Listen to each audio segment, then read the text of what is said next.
Hey, handsome. This is gonna be a long night, but these shots are turning out great. I guess you're gonna need that coffee then. I'll go put it on.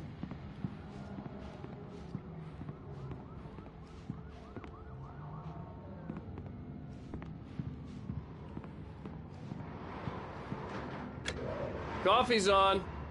Great, thanks. I'll need it if I'm gonna finish this by tomorrow.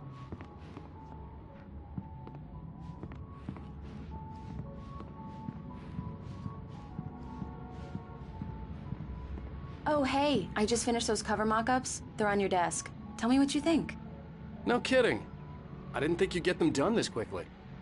On occasion, I can perform all sorts of miracles, my dear. Oh, really? Well, you seemed to think so last night.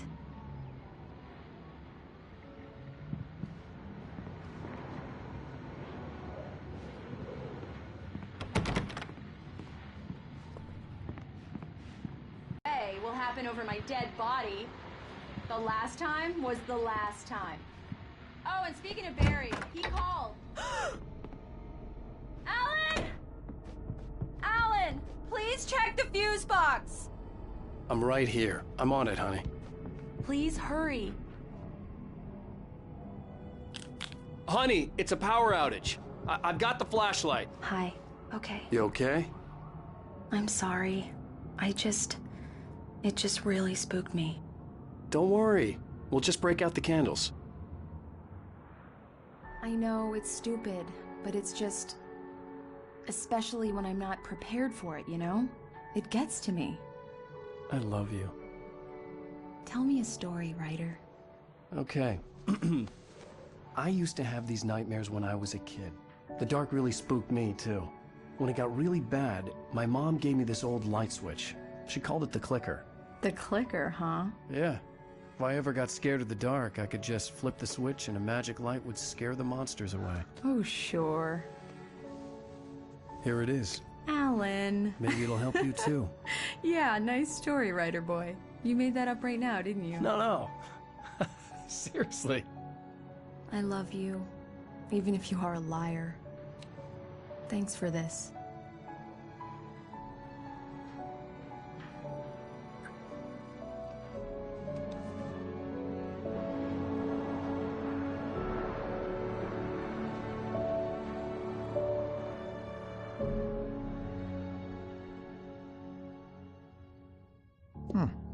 How do you feel, Mr. Wake? Any nausea, disorientation, anything like that? Mr. Wake, how are you feeling? I'm okay. My head's fine. I had to lie about my headache and memory loss. He'd send me to a hospital for tests. I couldn't leave without Alice. Very well. I don't think you have a concussion, but you've obviously been through quite a shock. You should take it easy for a couple of days. Thanks.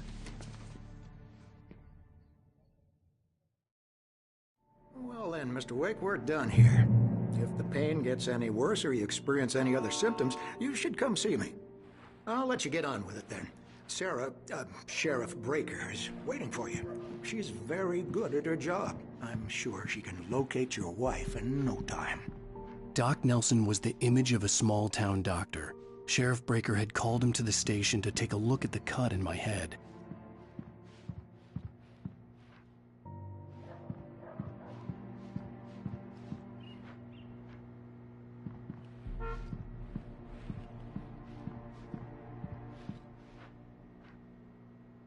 I believe you'll find the sheriff in her office.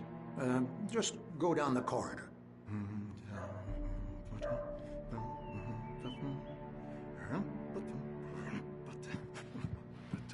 I'm sorry you had to cut your morning fishing short for this, Doc. Oh, she's a beauty, ain't she? Not the biggest I ever caught, if you can believe that coming from an old fisherman like me, but she's right up there. Now, she's a largemouth bass, which is what you're after if you prefer a lure. Now, if you want either trout or salmon, on the other hand, then it's fly fishing for you. You a fishing man, Mr. Wake? Oh, doesn't really matter, I suppose. But it can be very relaxing out there. You can't get me off the water this time of year. Closest thing to heaven. I'll take your word for it, Doc.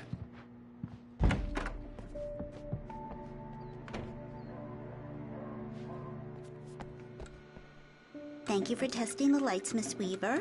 Everything seems to be fine. I don't have the luxury of being complacent, Deputy Grant. The bulbs will need changing soon. You can't change them in the dark. I'll be sure to take care of it, Miss Weaver. Have a nice day now. Very good. I'll come back later on to remind you, just in case. Mr. Wake, the sheriff is waiting for you in her office down the corridor. That was Cynthia Weaver. I guess you can call her the town eccentric. She used to be the editor of the local newspaper, but she's focused on, other Yeah, things it's these days. Mulligan here. I'm at Stuckey's gas station with Thornton. There's no sign of him. Over. Wait. Yeah, this is Thornton. Look, we've located the brake float. It's here. That's some good news, right? The sheriff wants to see you in her office, Mr. Wake.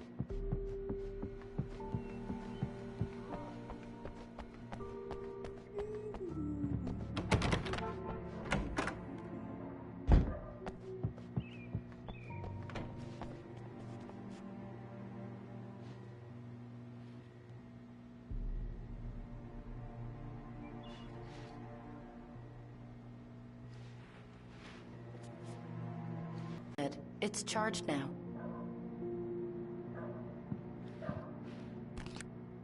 Have you started looking for my wife yet? My men are already on it. Now, can you tell me what happened? I'm not sure. I can't remember. We were arguing. I walked out of the cabin. The cabin on Cauldron Lake? How did you end up at Stuckey's gas station? I wanted to tell her what had happened last night, but I couldn't. She'd lock me up. Excuse me. I need to take this. Hello? Alan, please help me. Alice? Stop talking to the law. You'll do exactly what I say if you ever want to see your wife again. Who is this? Go to the back lot. There's a hole in the fence on the left. Look inside the junker. I left a little something there to convince you we're all on the same page here. After you ditch the cops, you're gonna meet me in Elderwood National Park. There's a spot called Lover's Peak. Mr. Wake, can I help you with anything? Don't do nothing stupid, pal. We're watching you. I need to get some air. The sheriff said I could go out back. Of course, Mr. Wake. You can get there through the cell corridor. Hey, mister! Hey, can you turn the lights on? The deputies, they don't understand. They won't listen to me. I need it to be bright in here.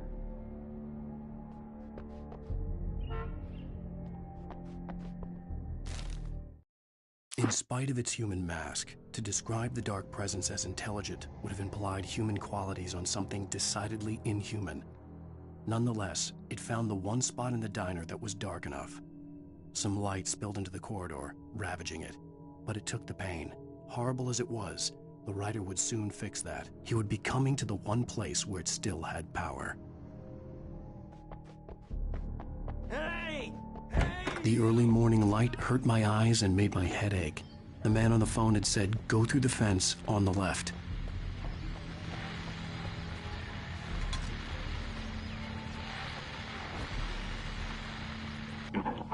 Well, folks, it's been another long night, and it's about time for me to sign off for a while. God knows I need my beauty sleep.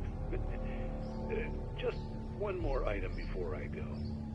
It's been a busy night for the Sheriff's Department. We've had a few broken windows, even a report of shots fired on Main Street. Deputies Mulligan and Thornton had to deal with two intoxicated young men who were celebrating the completion of their Deerfest float. Now, folks, we get this every year. I know it's exciting, the big day's almost here, but let's save it for the party and leave the gunplay for the shooting competition, huh? There's no point in getting all worked up yet.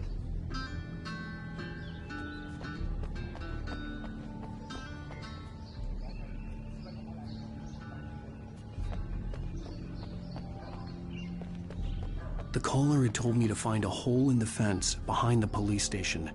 There was something for me in an abandoned car.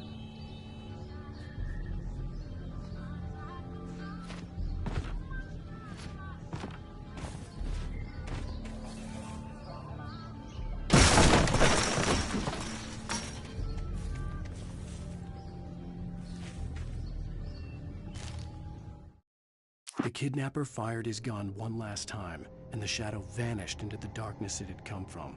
See? Nothing to it, Wake. The thought of Alice in his hands was revolting. We stood on the wooden platform of Lover's Peak, the waterfall on the mountain behind us, the lights of the radio mast blinking red in the heights above. I fought with the urge to take a swing, force myself to speak. Let's cut the act now. Where's my wife? Alice's driver's license. Listen to me. I'm at the sheriff's station. Come and get me. I can't talk now. Al, what the hell is going on? I had to get the sheriff to let me go. I needed to get to Elderwood National Park to meet Alice's kidnappers.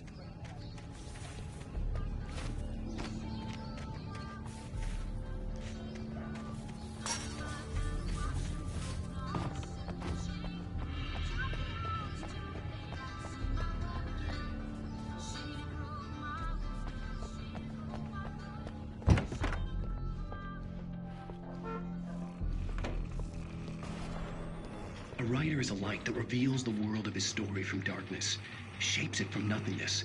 The way a sculptor carves a statue from a block of granite. If I stop, the world I'm making dies. Darkness will reclaim it. It's a long, hard journey into the dark. Alice's life is at stake, but I can't think about that, or I'll lose it. The dread lingers at the edge of perception. I'll push on. Anything is possible here. I'll write the story. I'll save her.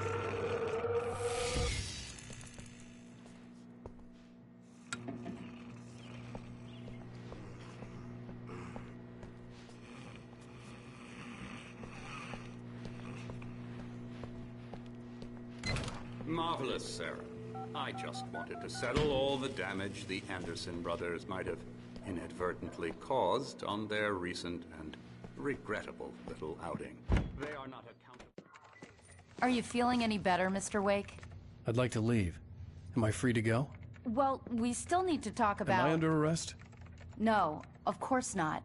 But I need to know where you'll be staying so I can get in touch with you. I'd avoid the motel. The Majestic is known for its roaches. The cabins at Elderwood are pretty nice, though. That sounds perfect. I'm Dr. Emil Hartman.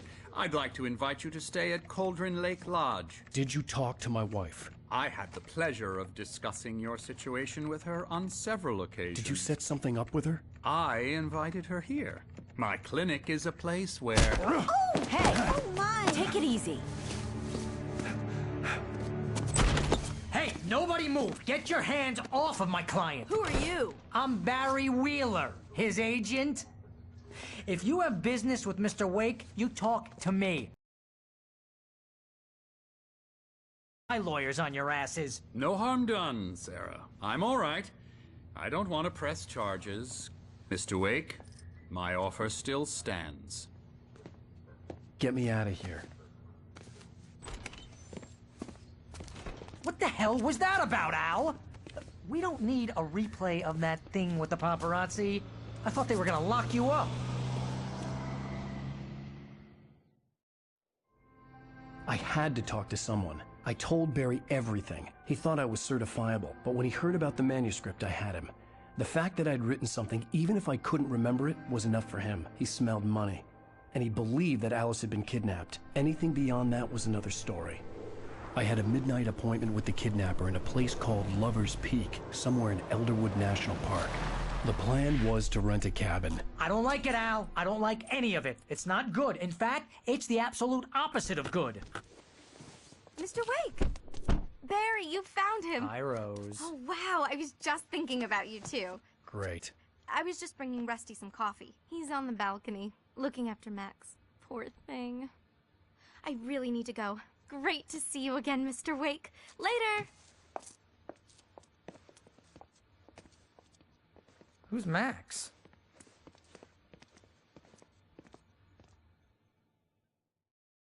What an airhead. Jeez, Mr. Takes a swing at everybody. This is not her fault. She's a very nice girl and, more importantly, a fan. She even has a fan site dedicated to you. And she was very helpful when I was looking for you. Seriously, Al, what you were saying in the car, just listen to yourself. What, you shot a guy and his body just disappeared? When was the last time you slept? What, are you high? Have you been drinking? No! Look, Barry, I'm missing a week, and someone's got Alice, and everything's just... Do you understand what it sounds like when you say stuff like that? Don't get me wrong, it's a good story, could be a bestseller. But when you start confusing fiction with reality, you're buying yourself a ticket to the funny farm. Wait here.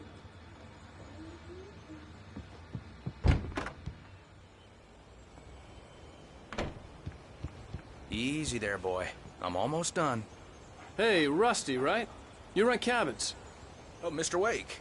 I'd shake your hand, but mine are kind of full here. Actually, I'm sorry about this. Would you mind grabbing the registration form from the desk? It's just across from Bucktooth Charlie. Okay, sure. What happened?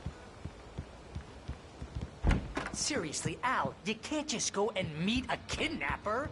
Those situations always end up in disaster. You gotta talk to the cops. She's my wife, and it's my call. Can we talk about this later? No. This whole thing is... Listen, you hit your head. I mean, geez, Al, come on. You gotta understand how crazy all this sounds. If you're trying to pull a joke on me, freak me out, it's working. Ha ha, let's have a laugh on Barry. Well, you had me going there real funny, Al. You can quit it now.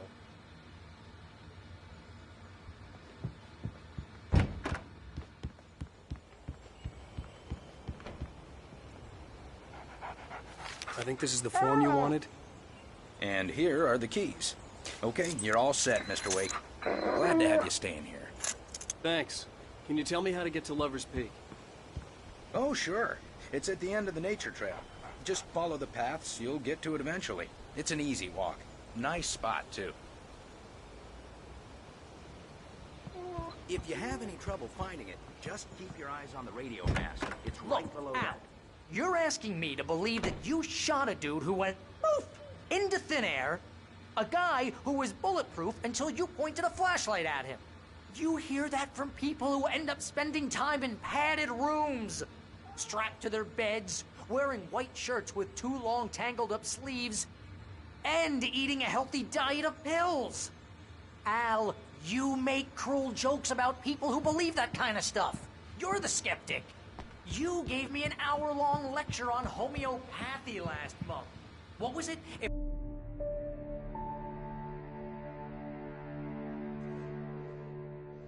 That's just crazy talk, Al. Al? Al?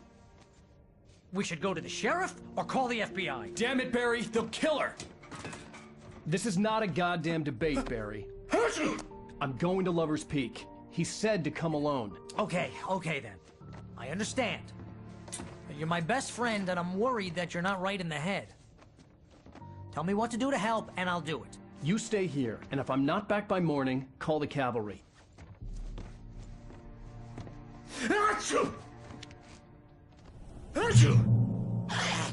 Just be careful with the natives, Al. These yokels are dangerous. Everybody hates a tourist, or it'll be Deliverance all over again.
hear it every step of the way, Al.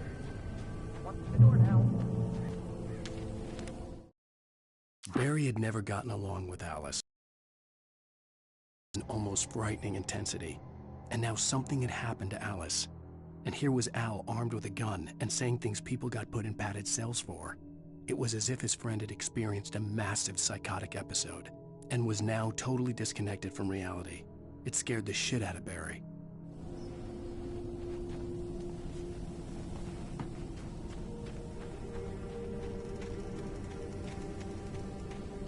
I knew I should have gone to the cops. This wasn't the smartest thing I'd ever done, but I was still angry with Barry for trying to talk me out of it. These people had called me right in the sheriff's station. The cops wouldn't scare them, and they had Alice.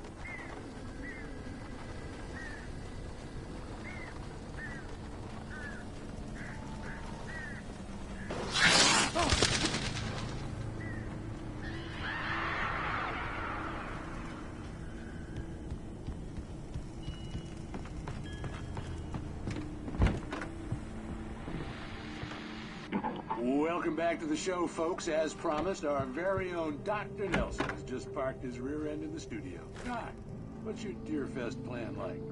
My plan? You make it sound a lot more organized than I ever seem to manage. Oh, yeah. No plan, really. Just taking the atmosphere.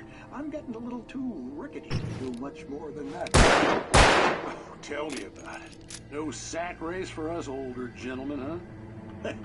Yes, exactly, Bat. But I'm going to check out the parade, of course. And I'll be one of the pie contest judges, too. Well, that takes a different kind of constitution. Oh, yeah. It's my kind of exercise. Now, Doc, seriously, you're in pretty good shape, though. You're the outdoors type. I know for a fact you're an avid fisherman. That's right. Matter of fact, just caught a heck of a this morning. But you're not taking part in the fishing contest? No, not this year. See, Pat, I'm just not that competitive. No, I'd just like to take some time.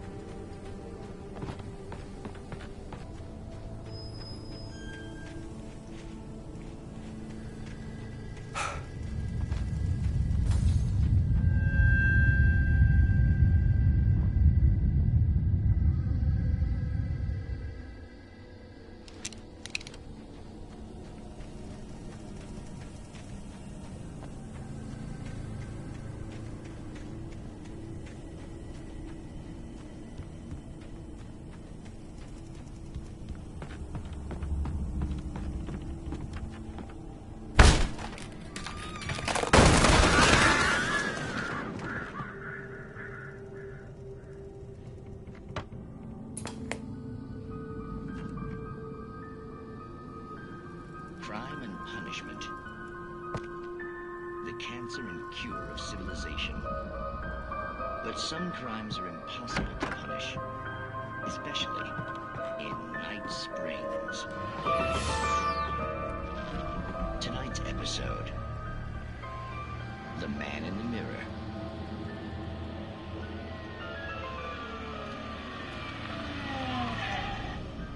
He's inside, Agent. He's a weird one. So, you're confessing to killing that guy, huh? Why? Had it coming? Yeah, but why would you do that? I mean, you're a nice guy. Normal. Took a kid to a soccer game. So how come at the game, you pick a guy and, quoting from the arresting officer's report here, assault the victim's head area repeatedly with the weapon of choice being a pair of bare fists?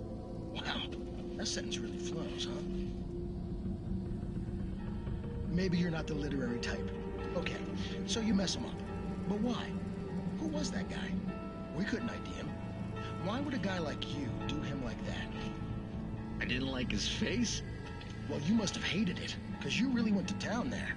I mean, there's no way to tell what he looked like. No ID on him either. That must be difficult. But then we ran the fingerprints. Got a match. Your prints. Identical. Huh, how about that? Your son said you were wearing a white shirt when you took him to the game. But the white shirt is on the dead guy. It's plenty red now. You won't get away with this. Do you really think that's in any way relevant to me? I had plenty of time to talk to my boy before the cops arrived, you know? He won't stop screaming, am I right? You think he's ever gonna be okay? I left my mark. Believe me. You bastard. What? You gonna shoot me? What's the point? I'm going to prison. You got me. I don't understand any of this. Don't worry. Maybe you'll see me again, Agent. Maybe in the mirror.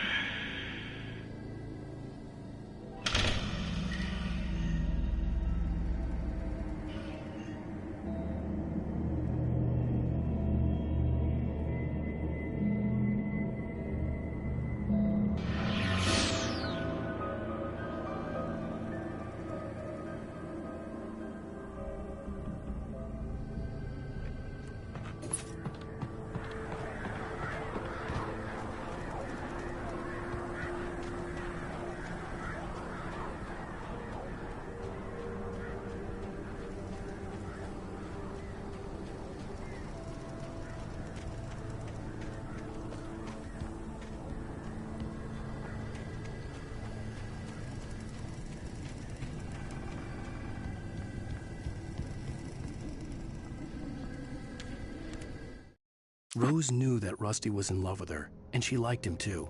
She liked him a lot. He taught her to dance, and life had certainly taught her the value of a man who was gentle. He treated her well, made her smile, made her feel good.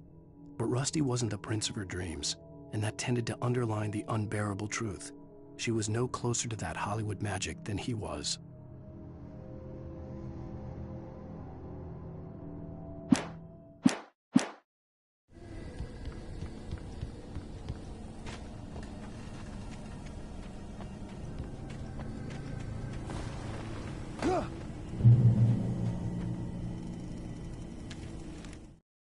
The air in the visitor center was heavy with an awful smell, as if some rotten drowned thing had crawled up from its grave.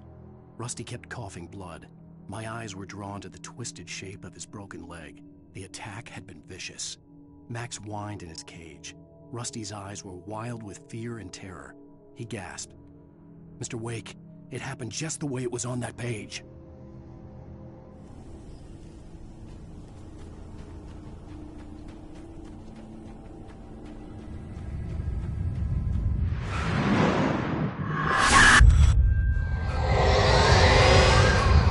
Vision left me weak. This was no head injury. Damn.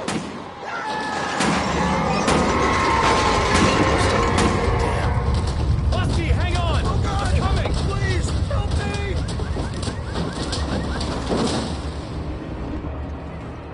Anybody?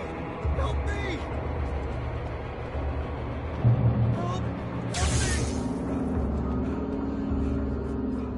Can you hear me? Anyone? The visitor center was sturdy, but the impact turned the front of the building into splinters. Rusty was thrown across the lobby like a rag doll and hit the far wall hard. It didn't hurt until he tried to move and saw his leg bend the wrong way, felt the broken ribs stabbing him on the inside. Rusty howled in pain and fear, suddenly afraid to die alone. Please help! Help me! Hello? Back here! I'm back here! Mr. Wake? Oh, hell. It happened just the way it was on that page. I found. Came true. It knew. So dark. It'll come back for me. You must... The lights. In the office. I have the key. Okay, Rusty. Hang on. I'll be right back. Whatever did this couldn't be far. Rusty had found a page from the manuscript. It would help me understand what had happened.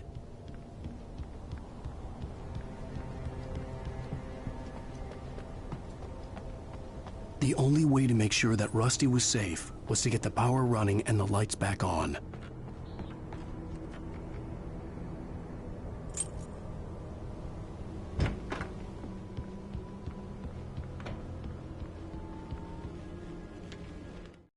At the last instant, I changed direction and threw myself down.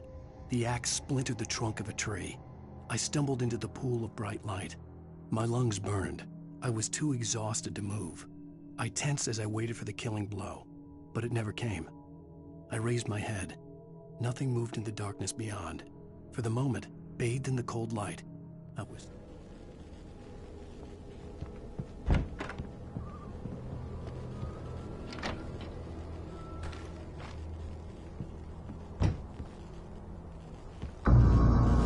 I was too late. Someone had destroyed the circuit breaker. There was no way to get the lights back on.